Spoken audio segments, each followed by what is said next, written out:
दत्तो गृहाण परमेश्वर चरणकमलेषु मन्त्रपुष्पाञ्जलिं समर्पयामि दक्षिणां समर्पयामि विशेषार्घ्य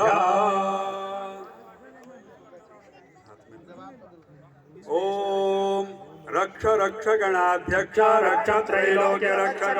भक्तानाम भयंकरता त्राता भव भवार्णवात् द्वैमातृविघ्ना सिन्धो षाण्मातुराकृत प्रभो वरदस्त्वं वरं देहि वाञ्छितं वाञ्छितार्थं बोलिए अनेन सफल अर्घेण फलदोस्तु वरदोस्तु सदा मम सिद्धि बुद्धि सहिताय श्रीमन्महागणाधिपतये निषेधार्घ्यं समर्पयामि हस्ते पुष्पाण्यादाय प्रार्थना ओम भद्रं कर्णेभिः शृणुयाम देवाः भद्रं पश्येमाक्षभिर्जत्राः स्थिरैरङ्गैस्तुष्टवाग्विषस्तनूभिर्व्यशेमहि देवहितं जदायुः ओम शान्ति शान्ति शान्ति ओम नमस्ते गणपतये त्वमेव प्रत्यक्षं तत्त्वमसि त्वमेव केवलं कर्तासि त्वमेव केवलं हर्तासि त्वमेव केवलं